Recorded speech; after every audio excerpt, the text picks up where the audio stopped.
Ngeri-ngeri sedap sekarang. Kalau kita keliling-keliling ke gereja ABC, pemberitaan firman dari mimbar itu sudah kurang sekali. Warta jemaat bisa 30 menit sampai 35 menit. Khotbah 15 menit. Dari mana jemaat bisa bertumbuh? Iman itu tumbuh atau timbul dari mendengar firman. Syukur-syukur kalau yang 15 menit, 20 menit itu padat pengajaran, padat firman. Kalau tidak, dari mana jemaat mau kuat? Anak seumuran Dino bisa-bisanya bersaksi dari mimbar ini. Dan dia bilang, saya ingat apa yang dikatakan Pak Mel. Artinya anak-anak ini tahu bahwa kami itu ajar apa. Kalau kau pegang kuat-kuat, baca itu Amsal. Kalau kau pegang firman Allah, kalau kau dengar didikan, kau akan jadi orang-orang yang dinaikkan oleh Tuhan, dipromosikan oleh Allah. Itu final.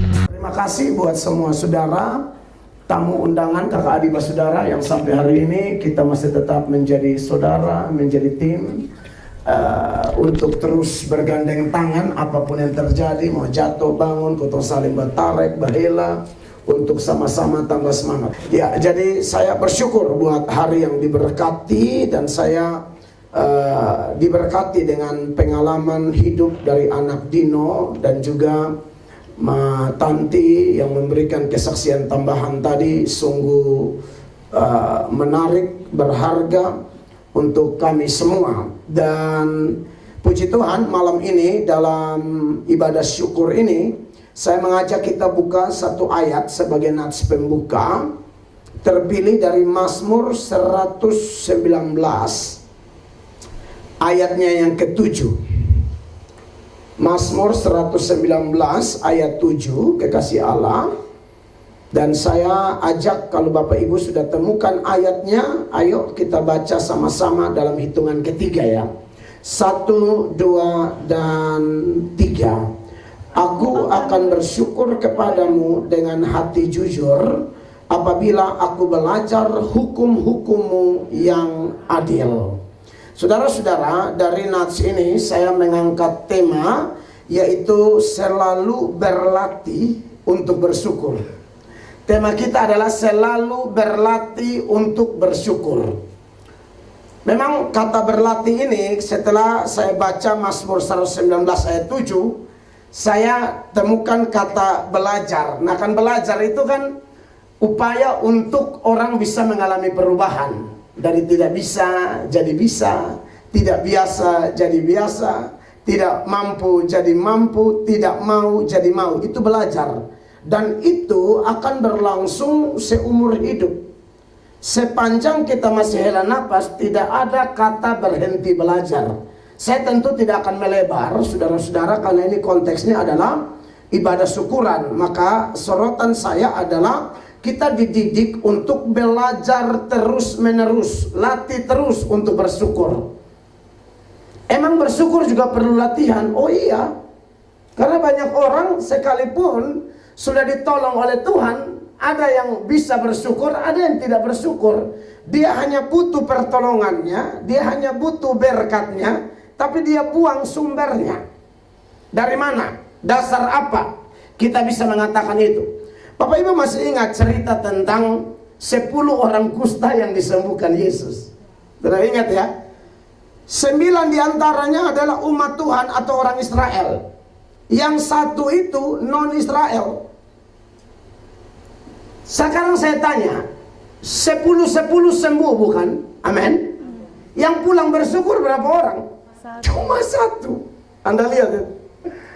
Semua dapat mujizat, semua dapat pertolongan, tapi yang balik dan tersungkur dan bersyukur, dan itu membuat Yesus terheran-heran karena yang kembali dan bersyukur ini, tolong atur dulu ehonya atau apanya lah, kasih bikin bulat saja, nanti kita lebih besar kok Pak Jack kok satu tuh. Baik, nah, saudara-saudara yang diberkati oleh Tuhan Yesus, mungkin kalau beta pelangan, itu hanya pemanasan. Aslinya kan bukan itu, saudara kesan tahu.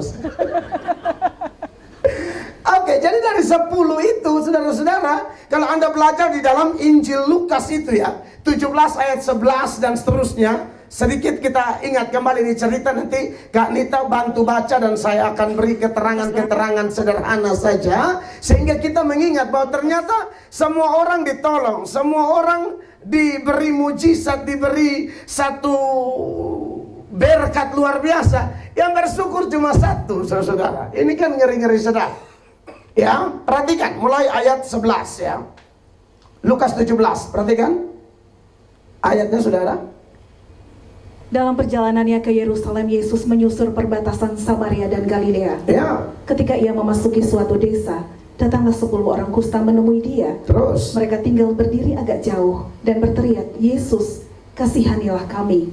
Lalu ia memandang mereka dan berkata, "Pergilah, perlihatkanlah dirimu kepada imam-imam." Dan sementara mereka di tengah jalan, mereka menjadi tahir. ya, jadi ini 10-10 sembuh ya. Next. Seorang dari mereka, ketika melihat bahwa ia telah sembuh, kembali sambil memuliakan Allah dengan suara nyaring. Terus Lalu tersungkur di depan kaki Yesus dan mengucap syukur kepadanya. tersungkur di kaki Yesus lalu mengucap syukur kepadanya. Dia bilang apa? Lalu berkata, Terus orang itu adalah seorang Samaria. Lalu Yesus berkata, "Bukankah ke-10 orang tadi semuanya telah menjadi tahir? Iya. Di manakah yang 9 orang itu?" Iya, jadi saudara-saudara, memang ini perlu dilatih ya. Kita mesti latih bersyukur terus-terus, karena kalau kita semua yang hadir di sini, kalau satu-satu kita beri kesaksian, beri cerita, berapa banyak kali kita diluputkan, berapa banyak kali Tuhan tolong kita. Kita nyaris terjerumus, kita nyaris terjerembab, kita nyaris mungkin mati dan lain sebagainya. Tetapi Dia Allah yang luar biasa, Dia Allah yang berjanji, "Aku Immanuel, aku beserta kamu senantiasa." Ini perkara istimewa bagi orang percaya. Dan Dia selalu menunjukkan kasih-Nya. Dia tidak bisa berubah setia, sekalipun Anda dan saya tidak setia. Alkitab berkata, sekalipun engkau tidak setia, aku tidak setia, aku tetap setia. Sekalipun kau menyangkal aku tidak akan menyangkal engkau. Ada data itu, saudara-saudara. Ya. Nah, maka dari itu, terima kasih buat kita semua yang mau dididik di dalam terang firman Allah. Dan memang cara untuk berlatih bersyukur itu salah satunya adalah dengan banyak belajar firman, mendengarkan firman, baca Alkitab. Karena nats pembuka yang kita baca ini mengatakan, "Aku akan bersyukur kepadamu dengan hati jujur, ya, apabila aku belajar hukum-hukummu." Jadi kapan orang bisa maksimal dalam latihan bersyukur? Atau bagaimana caranya? Dia tidak boleh jauh-jauh dari kitab suci. Dia tidak boleh jauh-jauh dari Alkitab. Saya sudah bilang berkali-kali kepada jemaat, kalau berdoa itu kita bicara dengan Tuhan Allah. Dengar khotbah atau baca Alkitab, Tuhan bicara dengan kita. Di mana-mana kalau mau satu hubungan itu harmonis, komunikasinya harus adil. Komunikasinya harus seimbang. Jangan mau didengar tapi tidak mendengar. Jangan hanya mau bicara tapi tidak mau dengar orang lain bicara. Tidak bisa begitu. Hubungan apapun, mau horizontal mau vertikal, sama. Komunikasi harus timbal balik. Semua kita ini kalau bilang berdoa tak usah ajar. Apalagi kalau ada dalam masalah, apalagi kalau ada dalam tekanan, apalagi kalau ada dalam proses-proses yang pahit dan menyedihkan. Semua tak usah ajar berdoa. Kita tahu berdoa. Kita minta dukungan pendeta A, B, C, tim doa A, B, C dan lain sebagainya. Dan itu tidak masalah. Tapi malam ini saya mau ingatkan kita semua supaya jaga keseimbangan itu.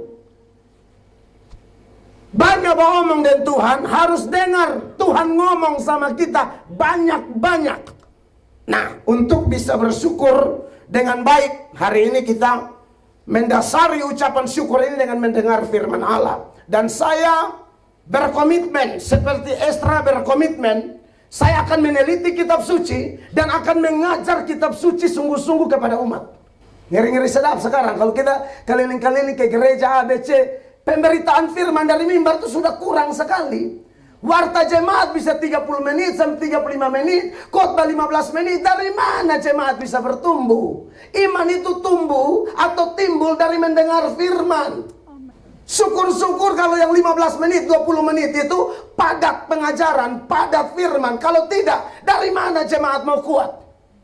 Anak seumuran Dino bisa-bisanya bersaksi dari mimbar ini. Dan dia bilang, saya ingat apa yang dikatakan Pak Mel. Artinya anak-anak ini tahu bahwa kami itu ajar apa. Kalau kau pegang kuat-kuat, baca itu Amsal. Kalau kau pegang firman Allah, kalau kau dengar didikan, kau akan jadi orang-orang yang dinaikkan oleh Tuhan, dipromosikan oleh Allah. Itu final. Amin. Jadi memang firman itu penting. Makanya saya bertekad seperti Esra dalam Esra pasal 7 ayat 10 ya kalau tidak salah. Sebagai data pembanding saja, saya ketika baca ayat itu saya bilang, aduh, harusnya semua kita pendeta-pendeta, hamba-hamba Tuhan, juru-juru bicara Allah, lulusan-lulusan dari sekolah-sekolah teologi apapun, komitmen dong kayak Esra. Dia bilang apa di sana? Sebab Esra telah bertekad untuk meneliti Taurat Tuhan. Sebab Esra telah bertekad untuk meneliti Taurat Tuhan. Apakah sampai meneliti saja? Perhatikan. Dan melakukannya serta mengajar ketetapan dan peraturan di antara orang. Dan melakukannya serta mengajarkannya. Itu pendeta, itu hamba Tuhan. Teliti, lakukan, lalu ajar. Amin, kekasih Allah. Jadi tentu saya juga tidak mungkin saya ajar ini kalau saya tidak buat apa yang saya khotbahkan. Itu penipu besar. Kita tidak mau omong lain bikin lain, kan begitu. Karena tak terhindarkan pemimpin rohani itu sorotan. Jadi kalau siap jadi pendeta ya siap beri teladan. Begitu. Nah, Bapak Ibu terkasih, dan saya bersyukur Tuhan beri kekuatan dari firman-Nya juga untuk kami melakukan hal yang demikian. Nah, saudara-saudara, berkaitan dengan tema kita ya, berlatih untuk bisa selalu bersyukur atau selalu berlatih untuk bersyukur. Ada beberapa hal yang akan saya seberangkan. Ini khotbah namanya kalau dalam ilmu homiletik, ilmu berkhotbah namanya khotbah topikal. Kalau eksposisi itu beda. Satu teks digali itu ayat per ayat. Tapi ini topikal, saudara-saudara ya. Karena satu kali habis begitu. Kalau di gereja itu biasa saya mengeksegesis nats seperti itu. Nah, saudara-saudara yang diberkati oleh Tuhan Yesus, berkaitan dengan selalu berlatih untuk bersyukur, ada beberapa hal yang saya siapkan di sini. Yang pertama, saudara-saudara, kenapa kita harus selalu berlatih bersyukur? Karena memang kita ini sebagai pengikut Kristus, kita itu dididik untuk semakin hari semakin serupa dengan Kristus. Ulang. Karena sebagai orang Kristen, pengikut Kristus, kita dididik supaya semakin hari setiap kali jantung kita masih berdetak. Tolong tanamkan ini. Selagi kita masih hela napas kehidupan, selagi kita masih injak kaki di planet bernama bumi, dengar Bapak Ibu, itu bukan hela napas percuma. Dia bukan izinkan jantungmu berdetak tanpa kita bikin apa-apa. Ada tujuan, ada agenda.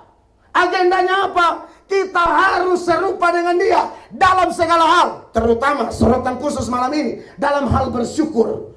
Anda lihat, Kristen jelas percaya siapa itu Yesus. Dia Allah. Dia firman Allah, dia kalimat Allah yang nuzul atau turun dan menjadi sama dengan manusia.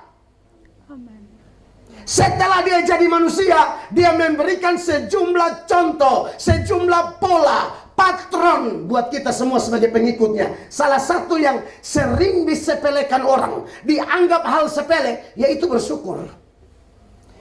Yesus itu ya saudara-saudara, Tuhan kita, waktu dia menjelma menjadi manusia, itu gaya hidupnya salah satu adalah bersyukur, bersyukur, bergembira. Jadi bergembira dalam Tuhan itu asik. Tuhan kita itu juga punya selera gembira. Dia tidak anti pesta. Ya, tidak ada yang masalah dengan gembira pesta. Lihat perkawinan di Kana, dia hadirlah, dia rubah air jadi anggur lagi. Artinya Tuhan kita tuh asik gitu loh. Dan dia teladan terbaik, teladan kudus, teladan agung. Saudara masih ingat peristiwa 5 roti dan 2 ikan versi Injil Yohanes dalam Yohanes pasal 11 Yohanes pasal 6 ayat 11. Waktu Tuhan bilang, aduh ini orang-orang lapar nih, kemana solusinya? Murid-murid bilang, ada uang pada kami cuma 200 dinar.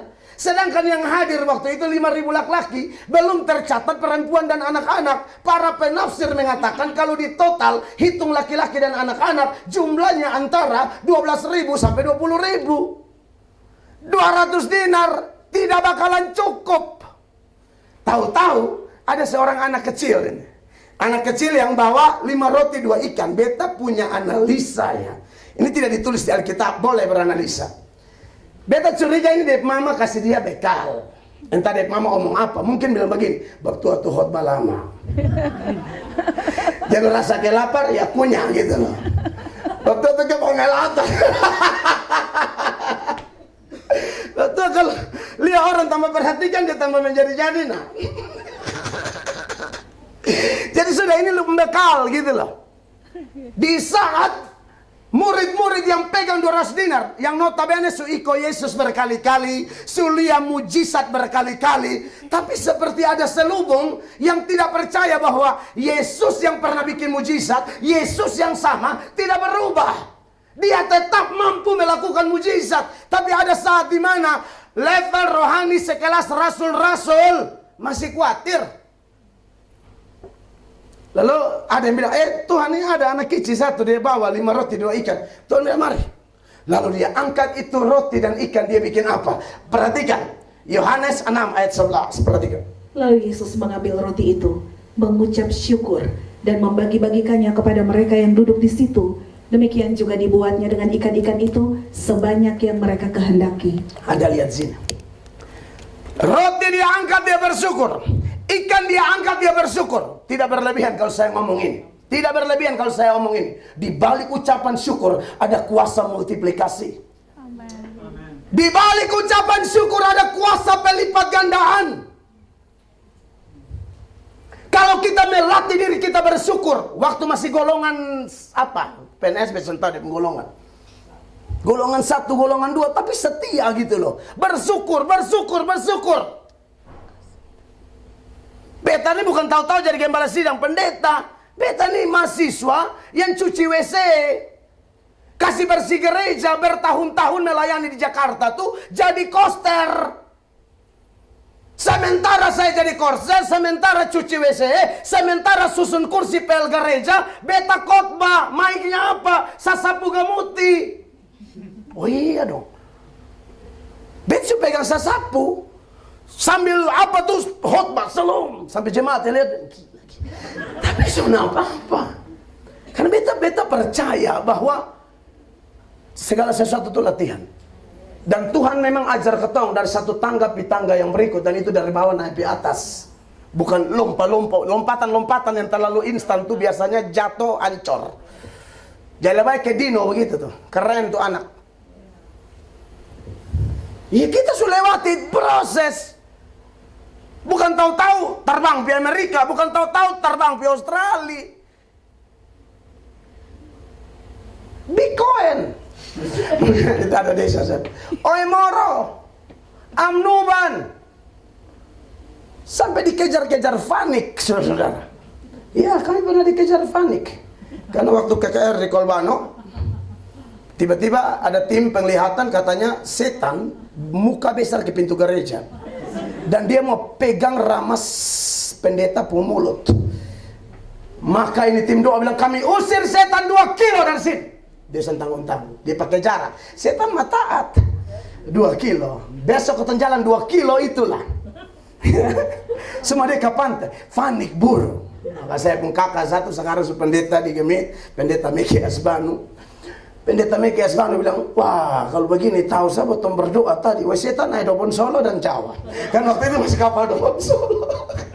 Wah setan Dobon Solo dan Jawa. 2 kilo ini dia betul dapat dedek Vanik kan begitu. Nah saudara-saudara yang diberkati oleh Tuhan Yesus, data tadi adalah salah satu data Yesus bersyukur. Dan Yesus tidak biasa bersyukur tunggu besar. Bayangkan itu 5 roti dan 2 ikan berurusan dengan 5.000 laki-laki. Apa itu? Tapi Yesus mau kasih teladan di murid-murid. Ini nih, belajar bersyukur dari yang kecil-kecil. Amin, kekasih Tuhan. Yesus juga bersyukur di nats yang lain karena Tuhan buka rahasia Allah bukan kepada orang-orang besar, tapi orang-orang tidak terpandang. Versi Injil Lukas, dalam Lukas 10 ayat 21 firman Allah berkata, pada waktu itu juga bergembiralah Yesus dalam Roh Kudus dan berkata, aku bersyukur kepadamu Bapa, Tuhan langit dan bumi, karena semuanya itu engkau sembunyikan bagi orang bijak dan orang pandai, tetapi engkau nyatakan kepada orang kecil. Haleluya. Ya Bapa, itulah yang berkenan kepadamu. Sebelum memahami nats-nats seperti ini, apalagi sebelum bertobat, waduh, jujur aja, saya lahir sebagai keluarga anak yang tertolak sebenarnya. Miskin, melarat, tetangga semua pakai listrik, hanya batong saya muku pompa lampu gas. Dan itu kalau pompa terlalu kuat dia bungkus jatuh. Oh iya kan, orang kampung timur semua sih memang kakak semua nih. Saksi hidup.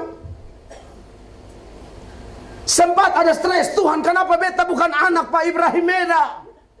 Sempat itu. Tuhan kenapa beta bukan anak, pokoknya orang-orang besar dong. Kenapa harus Vincent Atok? Tapi ketika kenal Tuhan, waktu kenal Tuhan tetap miskin, tapi hati sudah. Mindsetnya Tuhan suruh ubah. Lu tenang aja, lu tetap bersyukur. Walaupun lu bapak sopir, son tamat SD, sopir auto dan SIM sumati 1986. Beta ingat, betul SIM itu 86 sumati hanya kan orang belu pakai ilmu jadi polisi. Benar, betul juga agak pakai setan sedikit. Itu pun satu kampung timur. Tapi subeda mindset saya. Saya dididik oleh mentor-mentor rohani saya. Karena kami dulu tuh di Kupang Pertobatan 98-99 tuh, itu gereja lagi bangkit-bangkitnya tuh. Dan kita dididik untuk memperkatakan sesuatu, jangan mengutuk diri. Karena Amsal 18 ayat 21 firman Allah berkata, hidup dan mati dikuasai lidah. Siapa suka menggemakannya akan memakan buahnya. Sekalipun kau anak sopir, sekalipun papamu tidak tamat SD, sekalipun bapamu sumati dari 1986, tapi perkatakan, aku anak raja, aku anak Yesus. Kalau aku percaya pada Dia, aku akan melakukan pekerjaan-pekerjaan yang besar. Amin, kekasih Allah. Harus percaya. Dan saya ulang-ulang memperkatakan itu kepada Tuhanku. Amin, kekasih Allah. Dia berkatakan ini. Lu akan lihat nanti lu besar. Kita dididik oleh Kristus. Dia mengucap syukur bukan karena orang-orang hebat, orang-orang kecil. Itu yang pertama, ya. Khotbah jenis ini kalau Anda dengar Bapak, Anda lapar. Kan dia akan menguras pikiran Anda, ya. Yang kedua, kenapa kita harus selalu berlatih bersyukur? Yang kedua yang saya catat di sini karena Tuhan juga selalu menunjukkan kasih setianya. Kasih setianya bukan kadang-kadang loh. Anda baca di kitab Ratapan, rahmatnya selalu baru setiap pagi. Selalu baru setiap pagi. Kasih setianya selalu baru setiap pagi. Makanya pemazmur dalam beberapa mazmur, misalnya Mazmur 136, saudara-saudara, mulai ayatnya yang pertama, firman Allah berkata, bersyukurlah kepada Allah, segala Allah, bahwasannya untuk selama-lamanya kasih setianya. Kasih setianya nggak ada limitnya.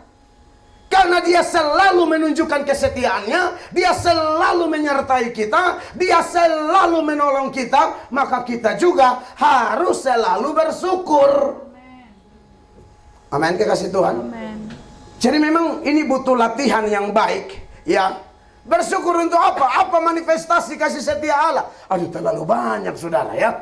Yang pertama, yang paling penting yang harus disyukuri adalah keselamatan kita. Amin. Kita itu sudah selamat, akan selamat terus. Tidak ada selamat di awal, terhilang di tengah. Tidak ada, ajaran Kristen tidak begitu. Amin, kekasih Allah. Amen. Makanya kenapa Yesus bilang, kalau saya yang pegang engkau, tidak ada satupun yang dapat merebut engkau. Mau apa? Mau kuasa di sana, di sini, mau kelaparan, ketelanjangan, kesasakan, pedang, bahaya. Dalam surat Roma Paulus bilang tidak ada yang dapat memisahkan kita dari kasih Kristus. Amin. Merenungkan keselamatan kita, ya kita ini kan menumpang sementara Bapak Mama yang ada di sini. Yang mungkin jarang-jarang dengar ini bekas tahu kau ini kan mau menuju kubur semua. Sana ada orang kekal di bumi. Sana ada. Termasuk yang bilang jaga kesehatan, jaga pola makan, kuat olahraga. Hela, kok orang mati di gym ini bukan sedikit. Anak surga bani. Innalillahi. Iya toh. Selesai. Orang di lapangan futsal ada gocek, sek. Selesai. Bola senggol, dia justru masuk kepada panggilan. Jadi tidak ada sejarahnya olahraga itu perpanjang umur itu sana ada. Kalau bikin tambah sehat iya. Sana ada, jangan salah mengat. Beta sana kasih tahu. Ini beta tadi ini sebelum datang ini masih jalan 6.000 langkah level. Beta olahraga. Karena ada yang kasih tahu dan Bapak jaga kesehatan, namanya jadwal banyak. Betul. Tapi tidak ada di otak saya tuh. Kalau banyak jalan, pasti matinya lebih lama. Mana ada. Kok terlalu lama di bumi juga apa? Kata ini orang surga yang percaya katakan amin. Oh iya. Ini kan tempat tumpangan sementara. Mau lama-lama di BTN ini mau bikin apa? Makanya bapak saudara don sakit ke almarhum ibu nenek beta pi berdoa besok kasih ingat beta kasih kuat santai Tuhan kalau panggil pi surga. Ini benar, saya bukan omong main-main gila. Kita bisa ketemu ketawa ketiwin malam besok dengar di Facebook suka berduka. Jadi saudara kalau lihat di Facebook ada orang pakai jas, saudara jam pukul tangan, baca dulu itu apa. Tidak ada yang sonde baca langsung selamat pikir pelantikan, sonde itu foto di muka peti tuh sambarang sah. Lihat jangan langsung kan ada yang pukul tangan tuh. Baca bapak dulu. Jangan. Hoto, bekas ingat sah. Amin Bapak Mama terkasih. Percaya deh, hidup di bumi ini sementara, tapi orang percaya Yesus putus napas di sini, tutup mata di sini, buka mata di sana. Percaya itu. Bagi orang Kristen mati itu hidup. Iya, karena Yesus bilang akulah kebangkitan dan hidup. Barang siapa percaya kepadaku, dia akan hidup sekalipun dia mati. Mau takut mati bikin apa? Yang takut kalau menyakiti Allah, takut kalau tinggalkan dia, takut kalau mempermainkan anugerahnya, takut kalau tidak tahu bersyukur. Belum lagi yang lain-lain. Aduh, Tuhan berkata bukan cuma selamat, minta ampun tiap hari juga kasih ampun. Meminta apa yang Tuhan tidak buat terus menerus. Makanya tolong bersyukur terus menerus. Dino, ingat, suatu saat lu jadi orang besar, tetap ingat Tuhan Allah. Jangan berubah dengan Tuhan.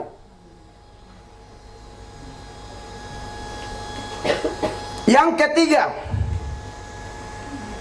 kenapa kita selalu berlatih untuk bersyukur ya? Tadi saya mesti tambahkan ini poin. Karena Tuhan itu selalu mendengar dan menjawab doa kita. Saya pakai kata selalu. Tuhan itu selalu dengar dan menjawab doa kita. Ini ajaran sederhana tapi penting ya. Untuk anak-anak Tuhan Yesus, pasti Tuhan selalu dengar. Dan Tuhan selalu jawab. Saya mulai dengan selalu dengar dulu. Apa dasarnya? Kalau bukan anak Tuhan Yesus, kau baterai sampai napas putus, dia tidak gubris. Ulang. Kenapa? Karena Tuhan hanya mendengar anak-anaknya. Siapa anak-anaknya? Siapa yang menerima Yesus menurut Yohanes 1 ayat 12. Orang-orang itu diberi kuasa menjadi anak-anak Allah. Doa itu almarhum pendeta Yakob Nahwai, dia pernah berkata, doa itu artinya datang omongin aja.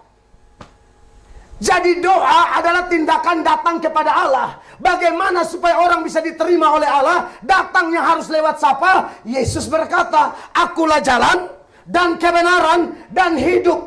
Tidak ada seorang pun dapat datang kepada Bapa kalau tidak melalui aku. Doa itu tindakan datang kepada Bapa. Tidak bisa datang pakai nama lain. Sebab di bawah kolong langit ini Tidak ada nama lain yang olehnya orang beroleh selamat kecuali nama Yesus Kristus. Ini yang membuat syukuran ini penuh arti. Kalau syukuran ini tanpa Yesus diberitakan, ini syukuran sia-sia.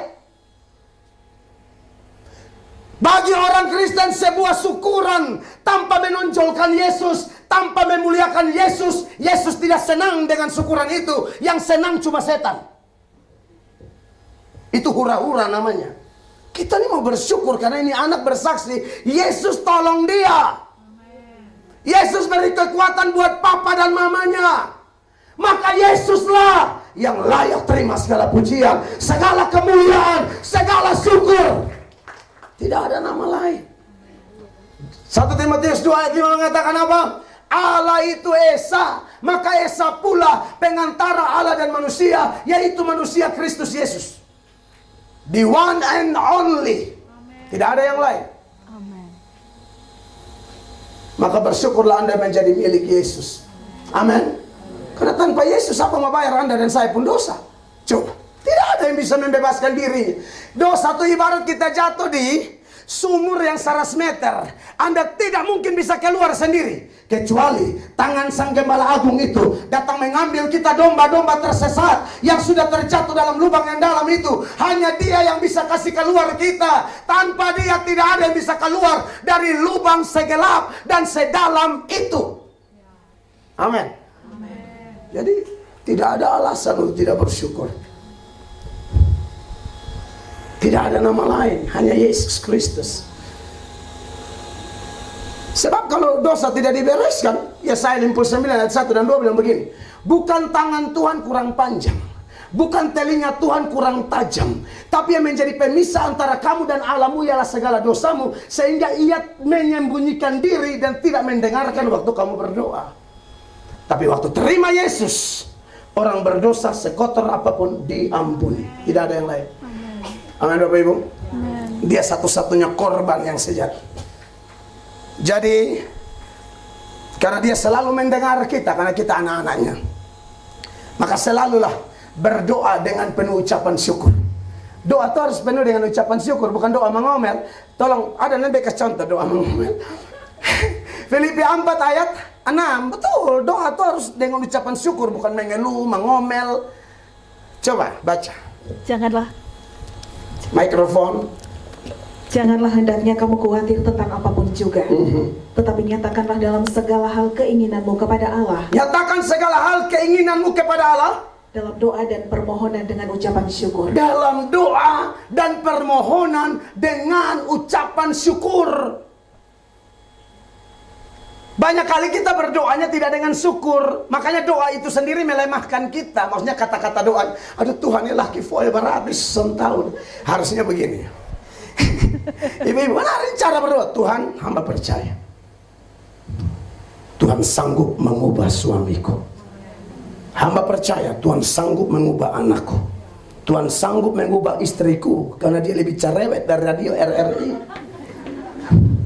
Dia buka 3:30, tutup 1:30 pagi. Cerewetnya hanya Yesus yang tahu. Laki ada capek. Laki juga ada pikiran. Setelah laki ada tongkat dagu, kok tatapan kosong menuju awan. Itu hal itu sebenarnya. Datang dulu bujang tanah. Ibu-ibu, secara psikologi memang satu hari itu katanya seorang perempuan mesti keluar berapa? 5.000 sampai berapa kata begitu. Tapi jangan jadikan itu rekomendasi ya, supaya Anda juga bilang, kok psikologi ya? Bukan masalah itu, Ibu. Kan menikah ini tolong menolong. Ibu-ibu tuh penolong, bukan perongrong. Amin. Iya. Maka dari itu, kekasih-kekasih Tuhan, sebagai anak-anak Tuhan Yesus, ya mari kita berdoa dengan ucapan syukur. Amin. Amin. Anak saya nomor 3 autis. Sampai hari ini saya hanya bersyukur berdoa dan begini, Tuhan, hamba minta terima kasih buat mujizat yang Tuhan siapkan bagi Nokis. Meminta apa? Kau minta terus-terus, ini bukan Tuhan Allah yang tulin. Ini Allah yang Maha Kuasa. Tuhan, hamba bersyukur buat mujizat yang Tuhan siapkan buat Nopkirs nanti Tuhan. Hamba bersyukur buat masa depan Upsdef Tuhan. Hamba bersyukur buat masa depan Gitskel Tuhan. Hamba bersyukur buat masa depan Tufexis Tuhan. Itu anak-anak senara di dunia ya namanya. Hanya ada di cabang fatwa ya. Oh iya, doa terus ucap syukur, jangan mengeluh terus.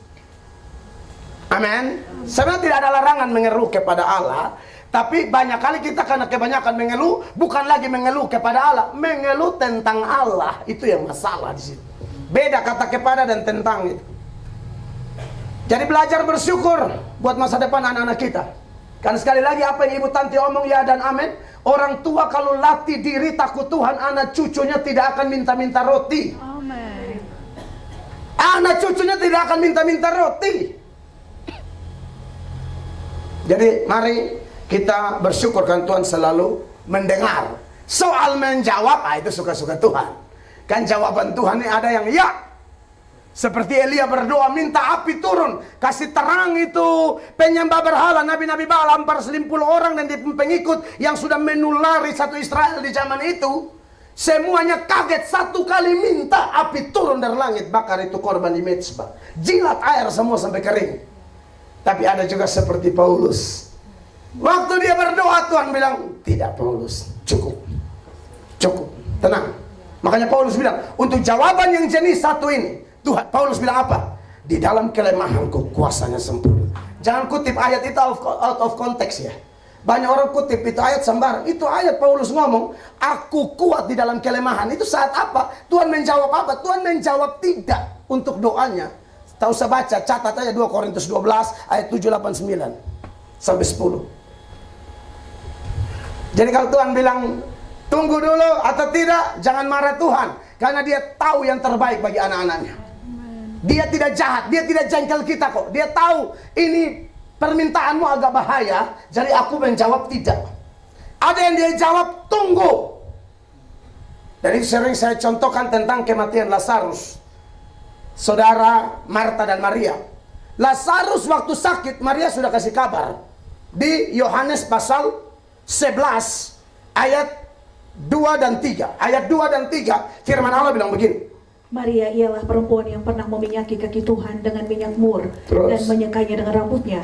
Dan Lazarus yang sakit itu adalah saudaranya. Lazarus yang sakit itu adalah saudaranya. Lalu kedua perempuan itu mengirim kabar kepada Yesus. Kedua perempuan itu mengirim kabar. Ini ibarat doa, mengirim kabar kepada Yesus. Mereka bilang apa? Tuhan, dia yang engkau kasihi sakit. Saudara, Tuhan mengasihi Anda bukan berarti Anda dan saya tidak bisa sakit. Jangan orang sakit sedikit dia itu dosa-dosa, belum tentu. Paulus itu sakit, duri dalam daging. Apakah dia bikin dosa? Tidak. Dia lagi all out bagi Tuhan, justru sakit. Ya Tuhan sayang Paulus. Tuhan mau pelihara Paulus dari apa? Kesombongan. Karena Paulus itu lalu dipakai Tuhan. Jadi kalau soalnya kasih tantangan, dan takutnya lupa diri. Makanya orang-orang yang Tuhan ada angkat tuh biasanya Tuhan kasih sesuatu. Maka beta percaya, beta pu anak autis itu Tuhan izinkan supaya mel atau jental makan puji. Beta paham itu. Jadi kenapa mesti bersyukur? Wih, kalau susun tantangannya ternyata tohot mah susun Yesus lah. Suka tempun diri sah. Makanya Tuhan izinkan sesuatu. Makanya setiap orang percaya itu pasti ada tetapinya. Saya pernah khotbahkan ini. Alkitab bilang Naaman tuh hebat berhasil, tetapi kusta. Saudara tinggal jabarkan apa tetapimu dalam hidup ini, pasti ada. Dan saya mau kasih tahu kenapa dia tempatkan tetapi-tetapi itu dalam hidup saya dan saudara. Jawabannya sederhana, supaya melalui tetapi-tetapi itu kita merendahkan diri dan selalu datang kepada Dia dengan penuh ucapan syukur. Dan yang terakhir, haleluya, benar-benar terakhir. Memang ada musim panas, tidak usah apa-apa. Yang terakhir adalah karena kenapa kita harus latih untuk bersyukur? Karena syukur itu adalah satu korban yang dikehendaki oleh Allah. Kita tidak terikat lagi dengan ritual Yudaisme, mengorbankan lembu, kambing, domba, itu sesondele. Tapi ucapan syukur kita dalam zaman perjanjian baru, dalam zaman anugerah adalah ucapan bibir yang memuliakan Allah. Ini harus dilatih Bapak Ibu. Banyak orang pergi gereja kaku bilang, sudah yang penting di hati. Sonde, Allah baru mulu bergerak. Omong, benar. Banyak yang bilang, sudah bisa bersyukur di hati. Tidak. Allah mau mulutmu keluar, omong. Engkau baik, engkau luar biasa, engkau dahsyat. Bukan hanya di hati. Mari kita baca satu ayat saja cukup. Banyak membekas satu, tapi beberapa wajah mencurigakan. Ibrani 13 ayat 15. Dalam baca. Sebab itu marilah kita oleh Dia senantiasa mempersembahkan korban syukur kepada Allah. Senantiasa mempersembahkan korban syukur kepada Allah dalam bentuk apa? Yaitu ucapan bibir yang memuliakan namanya. Ucapan bibir yang memuliakan namanya. Makanya kenapa di gereja Tuhan yang kami gembalakan, kami ajar orang bermazmur. Ada saat musik masih intro, tuh mulai omong dan Tuhan sudah apa, katakan sesuatu. Saya harap ini pun perlu dilatih dan percaya.